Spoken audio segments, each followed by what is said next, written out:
Oh, chapter 5, penultimate chapter. And it looks like we're going to be meeting up with Ava.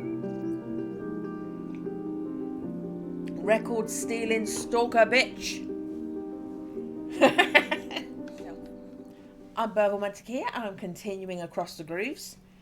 Let's not tangle myself up. There we go. Let's jump in.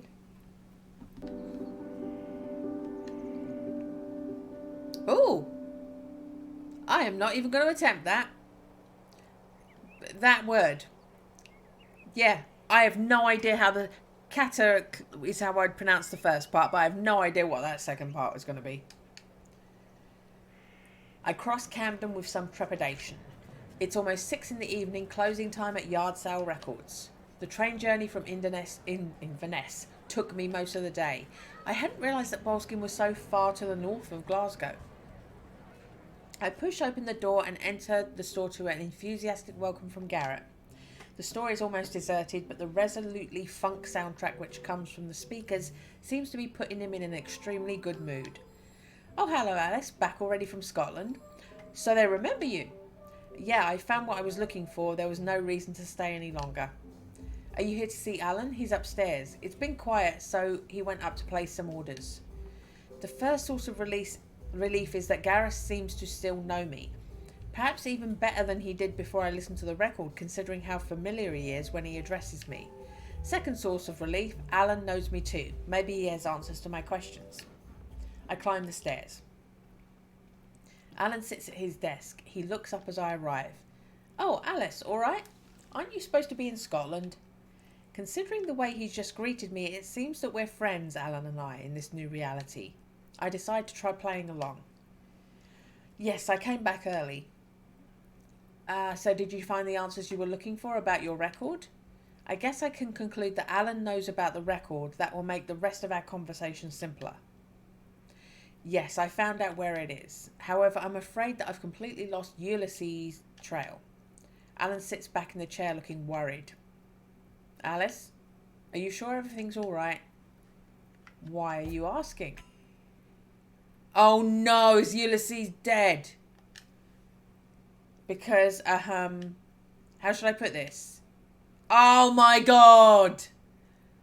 Oh my god! Ulysses is dead. In one stroke, it's as if the world is collapsing around me.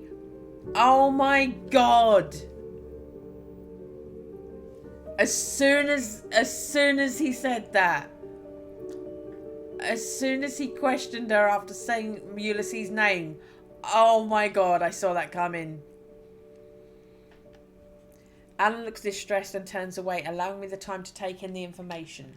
If Ulysses is gone, it's because of the record, because of me.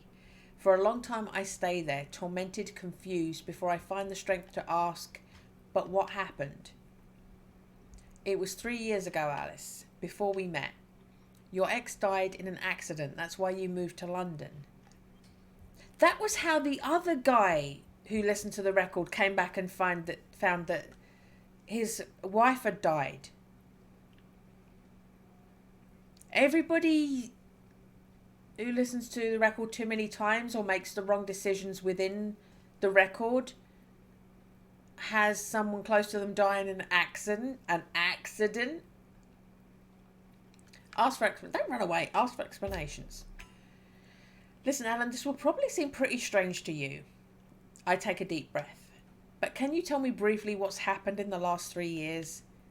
Alan silenced me with a wave of his hand. There's no need to explain yourself.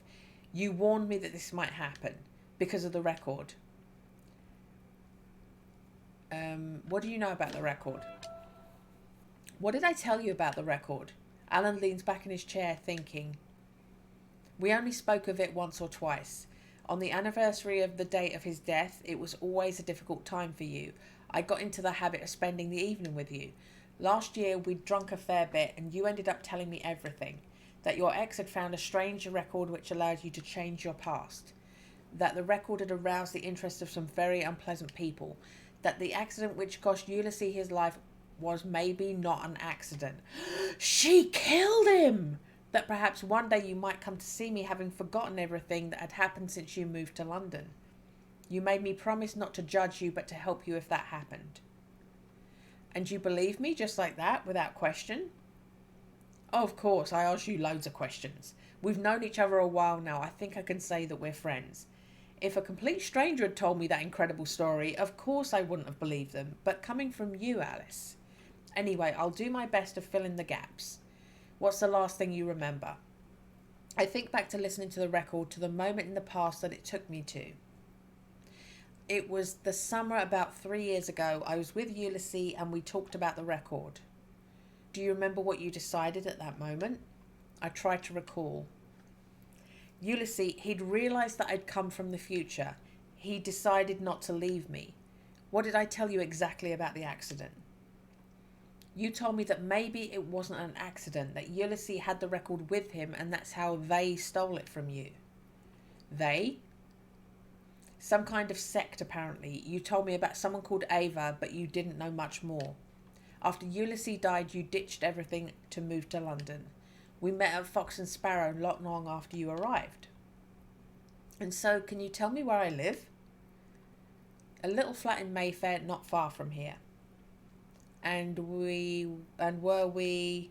I'm not sure how to continue. Alan understands what I want to say and finishes my sentence.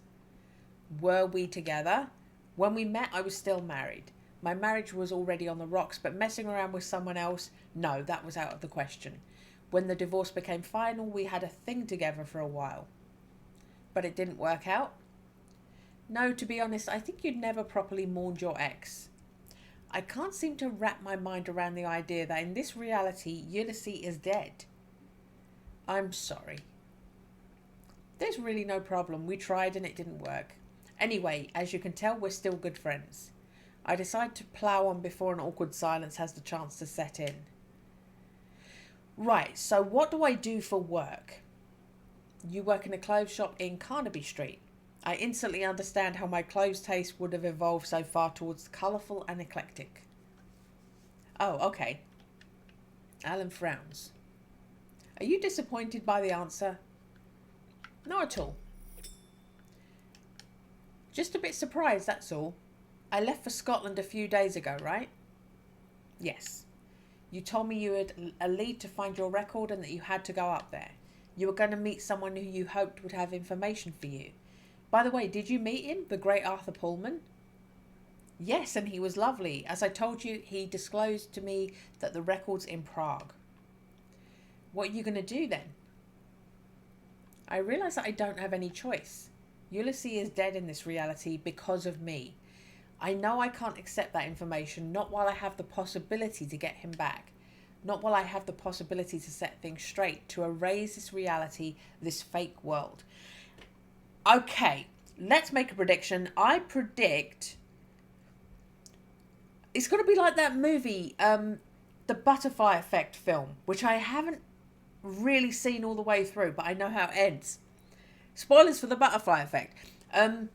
I think this is going to be that the only way to set things right or on a decent ending for everyone she's met is if she's removed from existence. I think it's going to end with her not existing anymore or her having been killed in the past, but everyone else can go on like normal and the record's destroyed, something like that. I don't think it's going to be a happy ever after. I think the only way to fix it is to take her out of the equation, out of the story. That's my prediction. Okay. No matter what price I have to pay to succeed. I remember Enzo's story. The record stole the love of his life from him. Do I truly have a chance of succeeding if I hadn't worked for him? Oh, maybe he didn't get erased because she transported somewhere and left the record behind. So when she went into the room after he listened to it and he was gone, maybe he'd been transported somewhere into his new location, rewritten by his new reality. Maybe he did not get erased from existence. Okay, I hope that's true. I hope he hasn't been erased. No matter what happens, I have to try. I'm going to Prague to get the record back. All right. Alan glances at the wall clock. It's closing time. Give me 5 minutes to help Garrett with everything and I'll walk you home, okay? Yes, of course. Take your time. Quarter of an hour later, we set off towards Mayfair. Alan stops in front of a building in a small street. I rummage in my handbag and extract a bunch of keys. One of them unlocks the door without difficulty. Alan tells me that it's on the second floor on the right. I give him a kiss goodbye and then push open the door and climb the stairs up to my floor. I go into a little London studio apartment. Considering the price of the property in the city, I wasn't expecting to be living in a loft. What strikes me though is the apartment seems to be completely soulless, a ghostly reflection of a life which hasn't truly been lived. And if she just works in a shop, you're definitely not making enough money to live on your own in a loft in Mayfair. You must have accumulated some money with your ownership of the record or something. There's no way just working in retail gets you a place by yourself in Mayfair.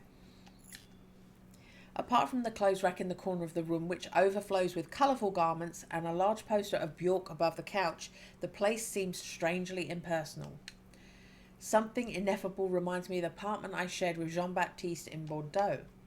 But I chased that thought from my mind and opened the refrigerator, hoping not to find it completely empty. After a frugal meal and a long hot shower, I roll myself into a blanket on the sofa bed, which I can't be bothered to unfold, and let weariness sweep me away. The day after, the first thing I jump onto a tube for Heathrow Airport, hoping my bank account in this new reality will allow me to pay for a London-Prague flight without too much difficulty.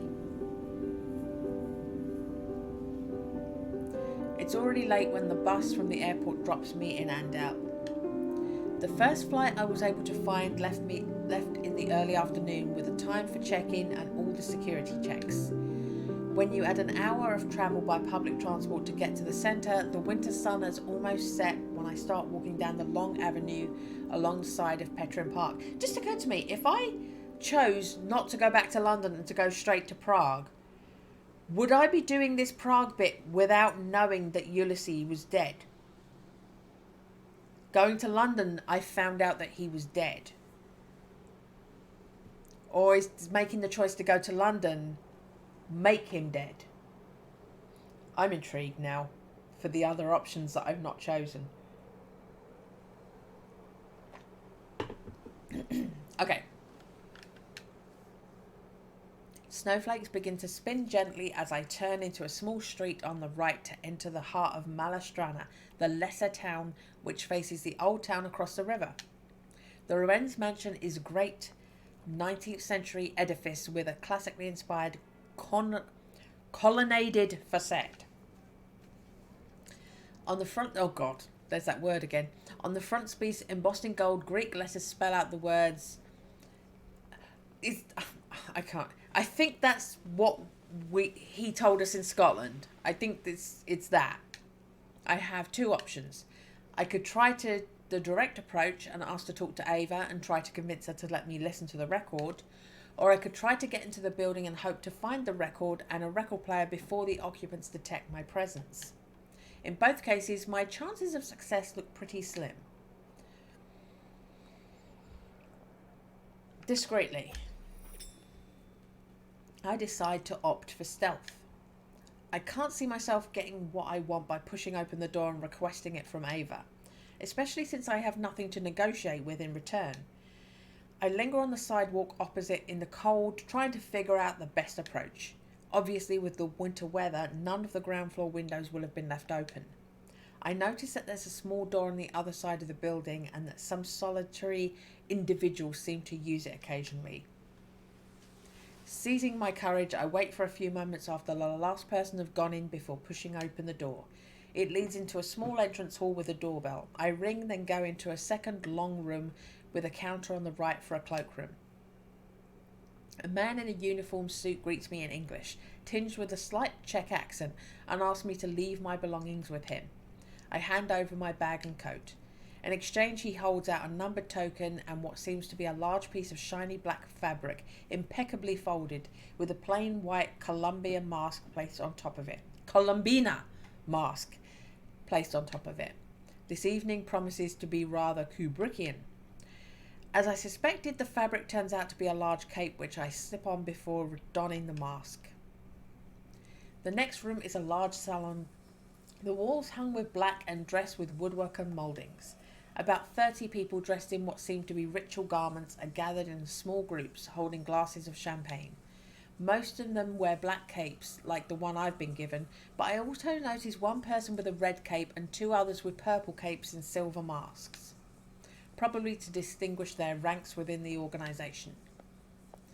There's one person who seems alone in the corner of the room. I could use her isolation to try and glean some information from her. I'm going to stay in the background. You're going to give yourself away. I decide to stay in the background. I prefer not to take the risk of being discovered by getting into conversation.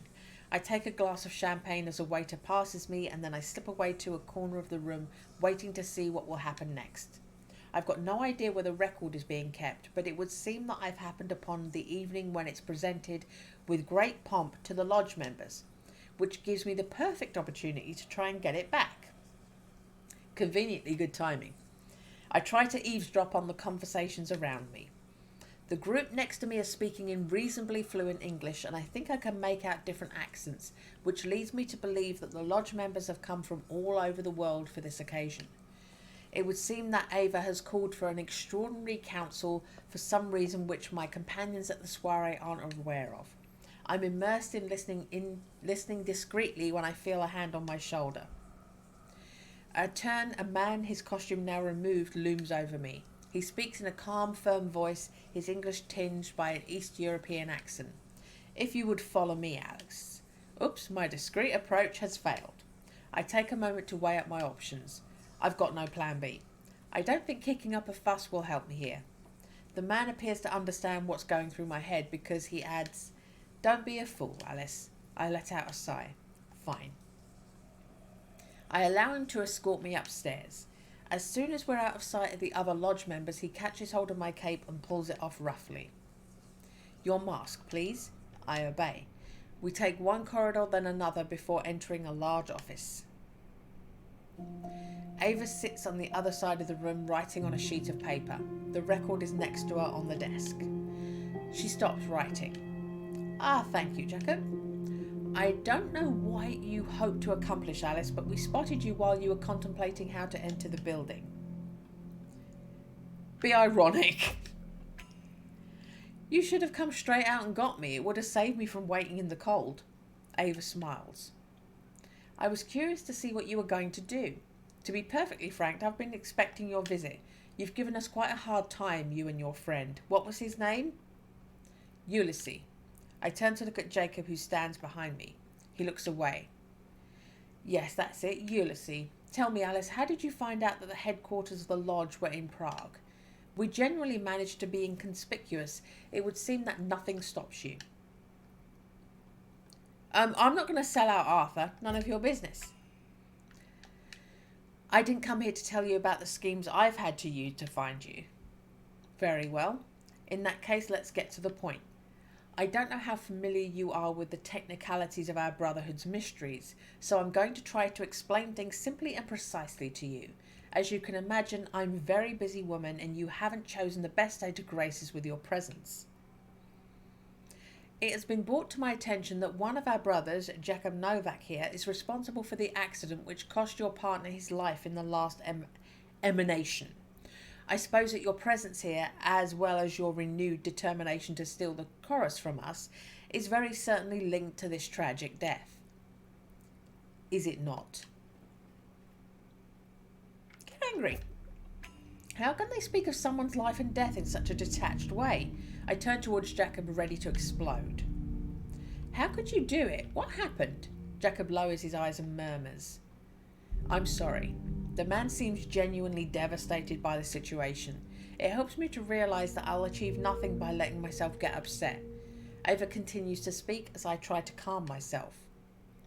Look, I understand your anger, and I assure you it was never our intention to cause your friend's death.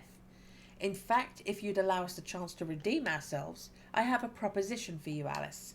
You are a resourceful young woman. You've managed to thwart our plans and escape us several times. You've already heard the chorus, which makes you, de facto, an honorary Grand Mistress in our organisation. Join us. We'd be honoured to count you as one of us. Wait.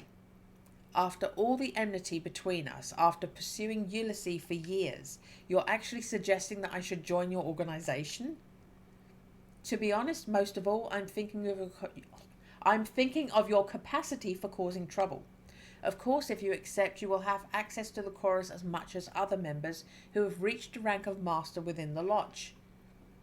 And if I refuse? If you refuse, then I will ask Jacob to escort you to the door. I'm afraid we shall just have to put up with your troublemaking capacities. I can feel Jacob becoming restless behind me. It would appear that Ava's attitude is making him uncomfortable. I take a minute to weigh up the pros and cons. Ava seems very sure of herself. She has the record and believes herself to be in control here. She doesn't appear to be aware of the danger she faces by letting me listen to the record again. With what Pullman told me, I could completely change the destiny of all the people in this room and give myself the best chance of Ulysses being once more alive. By doing that, I know there's a strong possibility that I'll find myself in a completely different reality from everything I'm familiar with. But that's a risk I'm willing to take. On the one hand, I could, of course, pretend to accept, but I mustn't seem too enthusiastic about it if I don't want to alert her suspicion. On the other, I could also try to negotiate by promising to stop annoying them if she lets me listen to the record one last time. And I think that in her desire to be generous, maybe she'll accept my proposition, even if it's just to clear the conscience and that of the lodge. Ava waits patiently for my answer.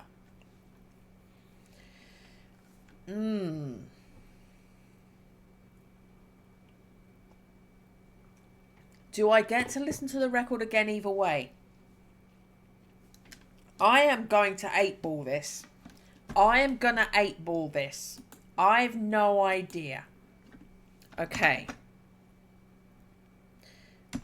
8-ball. Do I put a space? I can't remember if I put a space.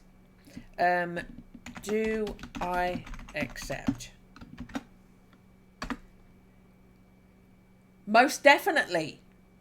Okay, 8-ball tells me to accept. Okay, here we go.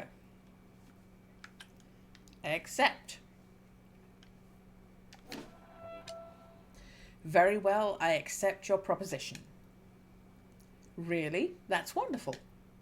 To avoid giving the impression of accepting too easily, I add, that doesn't mean to say that I agree with your values. I just want to have access to the record. Of course, I understand. All I ask in return is that you are present for the annual council. I have every confidence that our members will be able to convince you of the interests of our brotherhood in the long term. Ava's reply doesn't surprise me in the least. In her arrogance, she is unable to conceive that Arthur and I could possibly know things about how the record works which she is unaware of. I pretend to reconsider the advantages and disadvantages before saying, all right, I accept your terms. Ava holds out a hand across the desk. I shake it. I am so pleased we've been able to reach a mutual agreement. The lodge has detested violence since it began, as perhaps you know. She looks up at Jacob, who still stands beside me. I turn to him. Alice, I am truly sorry for the accident which cost your friend his life. I sincerely hope the chorus places you in an emanation which you can find him again. What happened? What exactly happened? We thought he had the record. We confronted him to get it back. He tried to run. He was hit by a car. He was killed on the spot. It was more than 3 years ago, but I still think about it every day. Once again, I am so sorry for what happened. Let's hope the record gives him back to me. Jacob lowers his head in agreement and then returns to his place at the end of the room near the door. Ava checks her watch. Right, it's almost time. I'm going to have to get ready to host the council. Jacob will accompany you to the prayer room. Given the somewhat strange circumstances of your presence here, you will hear the chorus at the very end of the ceremony. It's been 13 years since we had a new inductee in the Brotherhood. I hope you will be able to respect our rights. I'm counting on your sense of decency and on your discretion. I nod. Very well, I thank you in advance. Mr. Novak, if you would accompany our guest to the prayer room. Ava picks up the record and her notes and leaves the room. Jacob and I follow her out. The prayer room is situated on the ground floor. It's a long rectangular room and checkerboard marble. You put everyone in loincloths and you make the woman get their tits out. Ava. The room doesn't look as if it's been renovated in the last 20 years, which would lead to one to suppose that Ernst Lorenz had in fact bought a former Masonic temple at the moment the Iron Curtain fell, probably aiming to cover up the true allegiance of the Aeon Karos Lodge, or rather its lack of allegiance. The assembly must number around 30 people gathered in two groups on either side of the room, leaving a central aisle 3. After a few minutes of silence mingled with some whispering around the room, Ava makes her entrance. She walks with a measured step to the other side of the room, mounts the platform there, and addresses the assembly in a strong, clear voice. My very honoured brothers and sisters, I must thank you for coming so numerous and for some so far in such a short time. I would not have convoked you to this exceptional council if I didn't have excellent news.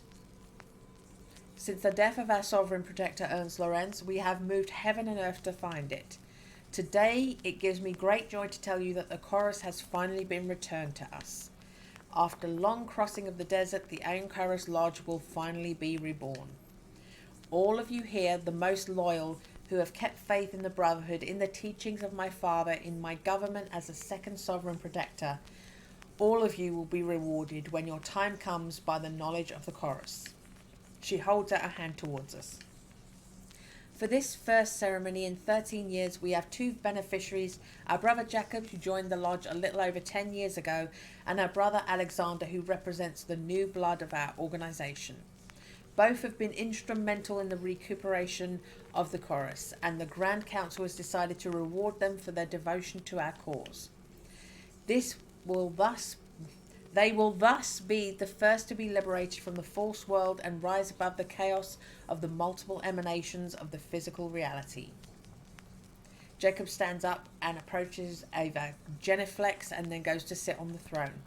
Ava places the record on the turntable while Jacob removes his cape and puts the headphones over his ears. So everybody listens individually. They don't listen to it all in one place. They don't just play it and everyone sits and listens at the same time.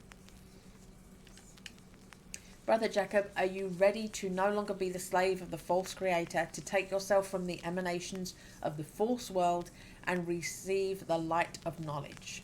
Yes, Sovereign Protector. Ava switches on the turntable. The room fills with sparkling reflections. Then, when the needle of the turntable reaches a central groove, everything returns to normal. Jacob takes the headphones from his ears. There is something subtly different about him.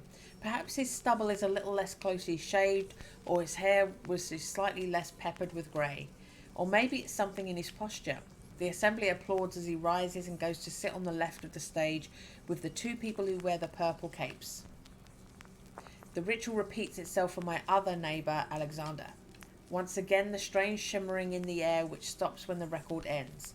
It's Alexander's turn to go and sit on the left next to the initiates, and then Ava speaks again.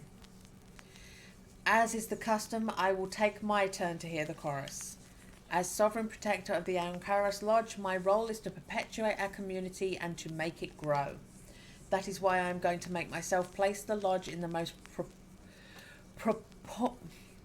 propitious available emanation, as the great masters present here will testify on my return.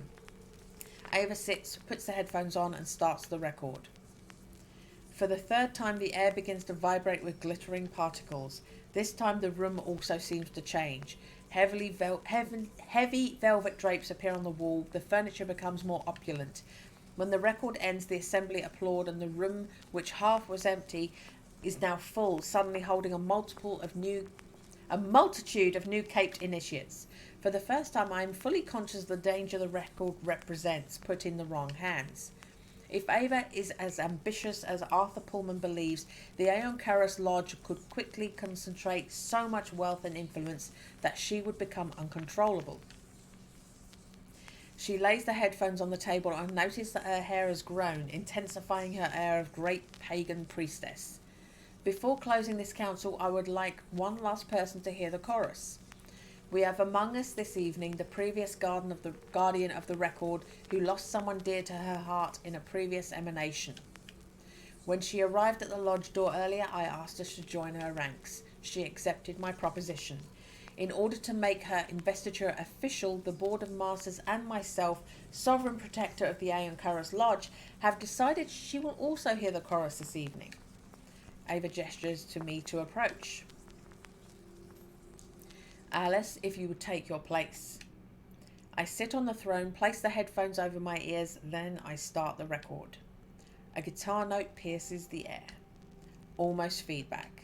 The eyes of the assembly are fixed on me. Sparkling reflections emerge. I look at Ava one last time. We get to do the record again. She stares back impassive. The light twists and knots. I turn my gaze inward.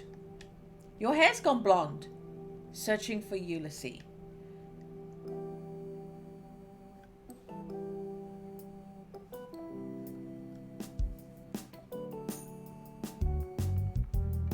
In spring we met, in the fall we came undone. I am for the middle of the road, summer of our love.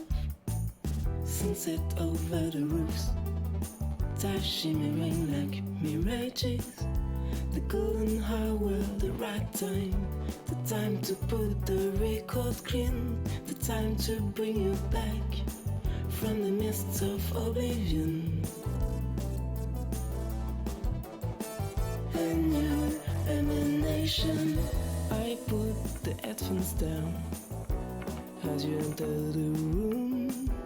Sun to my moon. Alice?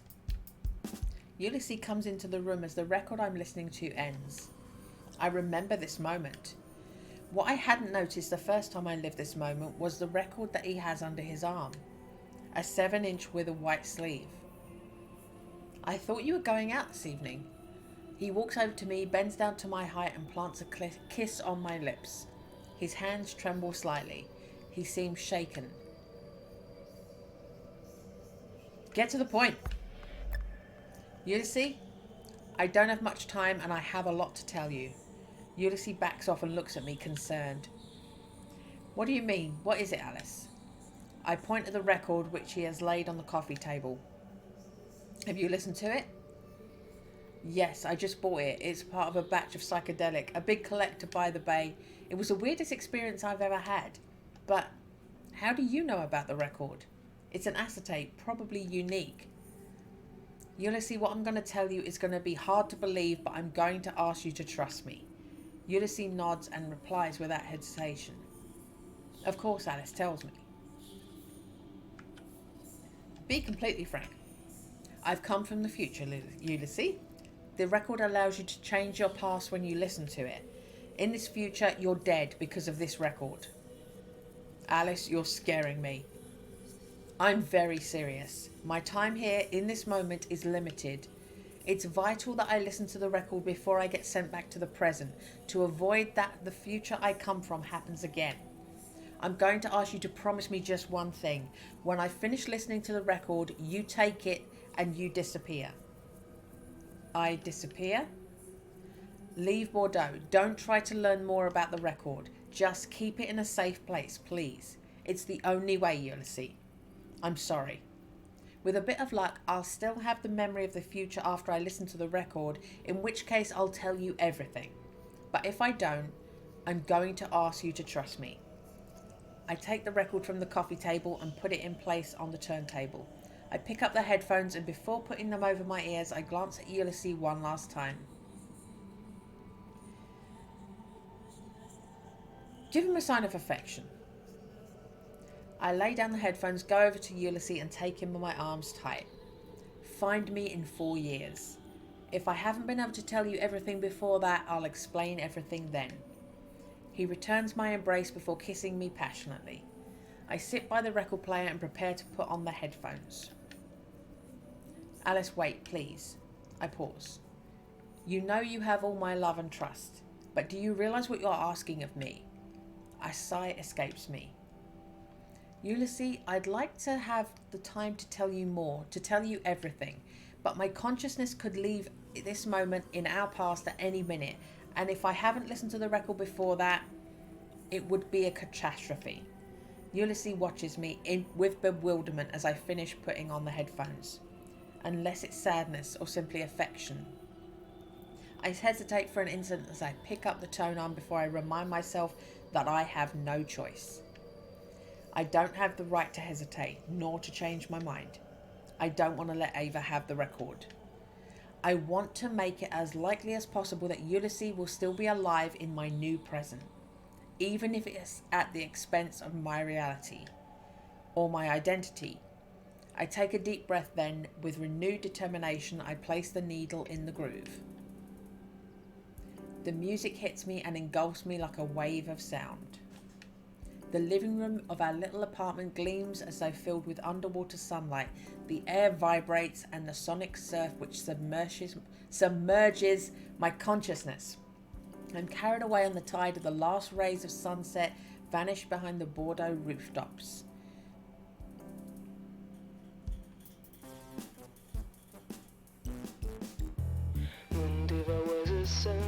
A sonic wave engulfs me as I drown in the mists of oblivion. I sacrifice my whole self on the altar of your survival. Lost and found, my soul is torn in pieces until nothing remains.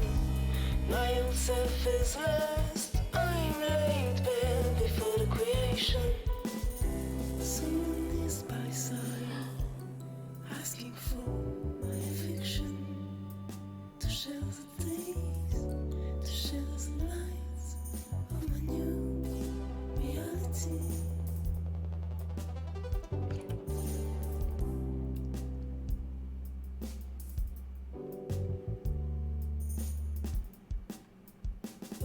Your hands are warm me from the shadow of you. I take it, our essences melt, and our lives are intertwined. The wave crashes on the shore of this alien world, a new emanation. And as the sun retreats, I see what I've become. I slip into her like in love. The old Alice is lost, nowhere to be found. I embrace my new destiny.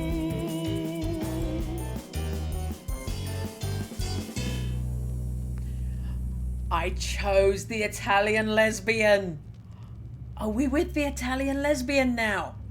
I'm folding the last of the clothes in the fitting room when the doorbell rings. And I've got turquoise hair. Samira gestures at me not to move. I'll go. 6 months. 6 months have passed since Prague. Life has resumed its course. At least another life. In this life, I work in a clothes store in St. Owen, near the market. We sell quite a lot of vintage small designers, and it shows in my own style a lot. The nicest part is living in Paris, enjoying the concerts and exhibitions to the full. Samira accompanies our last customer of the morning to the door and comes back to me. It's after 12. Shall we go get some lunch? Okay, but I'm having lunch with Patricia today. Yay! Patricia! Oh yes, that's true. It's Friday already. You can join us if you want. No, it's kind of you, but I'm gonna get a sandwich at Mustafa's.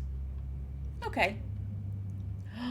We're gonna be a lesbian with our Italian lesbian friend. I let Samira out, lock the door, and go up the street towards the Jewel Van Market, where Samira heads down towards Klib. The weather is pleasant. Late spring has finally settled in the capital, and it warms the streets with revitalizing rays of sunshine after months of grey, rainy weather. So I loiter a little, looking in the windows. Patricia beams when she sees me arriving at her pitch. We kiss. In this reality, I share my life with Patricia. Yay! It's a kind of explosive relationship, but the good times are so good that I can't imagine myself with anyone else. How are you, Bella Mia? Top of the world. And you, my love? Patricia lets out one of those deep Italian sighs that only she can make. And her dad listened to the record, so you can have someone to talk to about all this. It's quiet today. In that case, why don't we go and eat at the Café du Commerce instead of sandwich at your stall? What do you think? Good idea. I'll just ask Pierre to keep an eye on my stall while I'm gone. Don't move. She takes a few steps towards the pitch 73, the bookseller's pitch, before stopping and coming back to her stall. She takes an envelope from the counter and holds it out to me. You had some mail arrive here. Oh, really? She shrugs. I look at the missive. It's a letter, the address is handwritten, and it is indeed specifically addressed to me. Inside there's a note written on beautiful thick paper and a concert ticket. The concert ticket says Eddie Black, and beneath La Revanche de l'Amour, concert at the Olympia, VIP pass. He didn't cease to exist. He changed it the way he wanted to. As for the accompanying note, it says, Alice, I don't know how I can ever thank you for what you did for me, but I'd still like to try. Come and see me at the Olympia. It's the next stop of my tour. I have some information for you. Later, Eddie Black. The signature looks like a celebrity autograph, perfectly drawn and readable. After so long, I'd given up on the record, on Ulysses, on all the rest of it. Oh, Camille! Hello! Oh my goodness, 2 raids in one stream. I must shout at Camille. Thank you so much. Hello, everybody. Oh my goodness. I am... Oh, dear me. Thank you so much. Thank you for the follow. VHAC.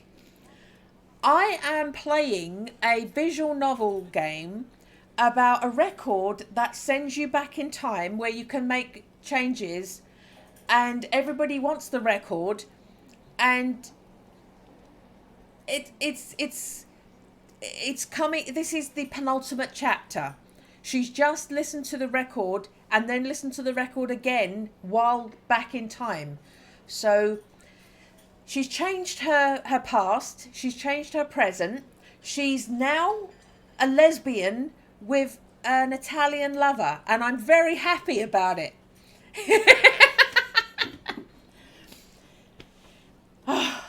It's so much fun. It's a really interesting story. It's a visual novel with music, and it's just a very interesting story. Let me see if you can see a guinea pig. You can see Rogue. Rogue is having a drink of water at the top of the picture there on the guinea pig cam. Rogue is having a nice sip of water. Remy and Rogue are both out and about saying, we're on camera. Hello, everybody. Okay. So we are going to get back into the story. Let's see. She had pink hair when she put the headphones on and listened to the record. Now she has turquoise hair. What information is Eddie talking about? I've got no idea. I hadn't noticed that Patricia is already back. Patricia. I'm butchering a lot of these European pronunciations. I'm very sorry. So what is it? I think for a minute, wondering to myself what it actually is. Then I finally say, it's news of an old friend who I thought I'd lost touch with forever. I approach the 2 doormen who block the entrance to the backstage. After countless checks of my identity and a dash of chat in the walkie-talkie for good measure, I'm permitted to enter the bowels of the Olympia. I don't like entering bowels. Use a different word, please. I go through the maze of corridors which lead to the dressing rooms, trying to make sense of what I've just seen. Eddie Black playing his greatest hits on a tour of Europe, accompanied by a big band in one of the capital's most prestigious concert halls. Let's just say I've spent 2 pretty surreal hours. Eddie's dressing room is easy to find. It's the one with more doormen on guard outside. I enter the large, comfortable room. The walls are hung with maroon fabric, a leather couch, and a pair of armchairs set at the centre of the room. Eddie lounges in one of the chairs, a cigarette hanging from the corner of his mouth and a glass of whiskey in his hand. He stares at me for a moment before recognising me. Then he leaps to his feet and takes me in his arms in a naive and quite touching burst of affection. I almost didn't recognise you. He looks a bit like Johnny Cash here. He adds with a meaningful look. The record? I nod. He goes back to his chair and motions me to sit down next to him. Then he grabs the bottle of Jack Daniels from the ice bucket on the coffee table and pours us both a glass. I wasn't sure you'd come. Did you enjoy the show? Oh, don't be rude. Yes. Yes, it was great. Okay, there's no need to butter me up. I know it's just the last gasp of an old crooner at the end of his career. But isn't that what you wanted? Well, it's what I thought I wanted. I'm not going to lie to you, my new life is pretty nice. I'm sat on a nice little stash of loot. We could even call it a fortune, I think. I'm in much better health, but still. A sigh escapes Eddie. Monique and I got divorced in this reality too. At least we still see each other this time, being as how I pay her a tidy little sum in alimony. I tell myself perhaps with time. Anyway, well, I'm not going to dwell on my lot. But I'm glad you came to see me. It's kind of thanks to you, all this, despite everything. Be glad. Be glad for him. I'm sorry about Monique. I hope things work out between you. Eddie shrugs, his face full of pain. I hope so too. That said, I didn't just invite you for the concert. As I said in my letter, I've got something for you. Your friend Ulysses. Yes? I saw him during my tour. He's not dead anymore! We saved our ex-boyfriend from dying. He gave me this for you. Eddie plunges his hand into the inside pocket of his jacket and pulls out a battered postcard. He came to the dressing rooms at the end of my concert in Athens. He didn't know where to find you. When he saw my name as a headliner, he figured that maybe I'd know. Seeing as how the last time Ulysses and I saw each other was in Paris before he sent you the record, he'd realised that you must have let me listen to it. I couldn't help him. I didn't know what had happened to you after London, but I promised him I would find you. He holds the postcard out to me. My heart pounds. I had sort of lost hope that I would one day finally hear from Ulysses. See him again. On the front of the card shows ancient ruins overlooking a turquoise sea, captioned Mykonos. I turn it over and instantly recognise on the back Ulysses' disjointed handwriting. Alice. We said we'd see each other in 4 years, do you remember? I'm in Mykonos. Can you meet me there? Ulysses. Beneath the signature there's a telephone number. I look up at Eddie, who gazes at his shoes, probably to allow me the time to digest the information. How was he? Ulysses? I really only saw him for a few moments after the concert. We didn't have much time to talk. The tour bus was leaving straight away for a date in Italy the next night. Saying that, he didn't seem in a rush to find you. He told me do what I could. That he had plenty of time, that he'd wait for you. Anyway, now you know as much as I do. What are you going to do? I smile at the absurdity of his question. What do you think?